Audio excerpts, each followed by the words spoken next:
Many on the left push a narrative that frees Hamas, Islamic Jihad, and all of their supporters from accountability and responsibility. It is not necessary to like Israel, its government, its prime minister, or the way it is conducting war in Gaza in order to destroy Hamas and Islamic Jihad.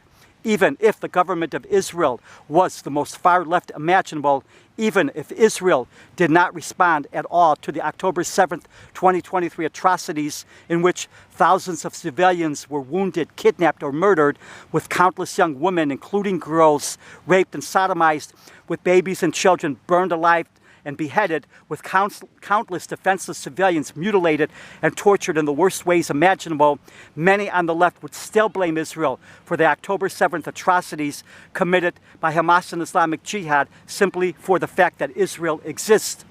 All over the world, there are countless jihadi terrorist organizations that think it is their right to murder, torture, behead, enslave, rape, mutilate, steal, and more. They do not sugarcoat what they mean by the use of the word jihadi.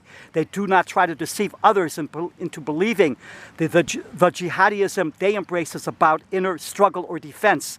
The jihadi terror groups and their ideology have destroyed the lives of millions. This includes what the Iranian regime has done to the lives of millions, what al-Shabaab has done to Somalia and Kenya, what Boko Haram has done to destroy lives in Nigeria, what jihadists have done in South Thailand, South Philippines, Syria, Iraq, Yemen, Afghanistan, Libya, the destruction and harm the Iranian puppet army Hezbollah has caused in Lebanon and elsewhere, the genocide against Yazidis and Middle East Christians by ISIS, and much, much more.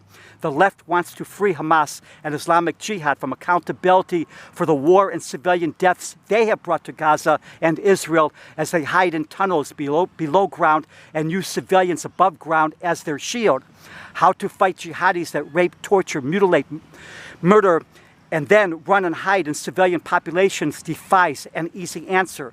But what is for sure is that supporting Hamas and Islamic Jihad, supporting any of the violent jihadi terrorist groups, means being complicit in their crimes. There should be an immediate ceasefire so no more civilians are harmed in Gaza, but on the condition that all of Hamas and Islamic Jihad leave Gaza and join their luxury living leaders, already living like pampered kings in Qatar, Turkey, Iran, and elsewhere. In exchange for the hostages, Israel releases all of the Hamas and Islamic Jihad prisoners, but not to be and live anywhere near Israel. They too can join the high-end multi-billionaire and multi-millionaire Hamas and Islamic Jihad leaders already living lives of luxury as they plot daily how to murder Jews. When jihadi terrorist groups murder, rape, and enslave, no one cares. It is only if the Jew responds is there an outcry, and not to the jihadi terrorists. Meanwhile, in Darfur, in the Sudan, black Muslims continue to be raped and murdered by Arab militias. The leftists are predictably quiet about this genocide.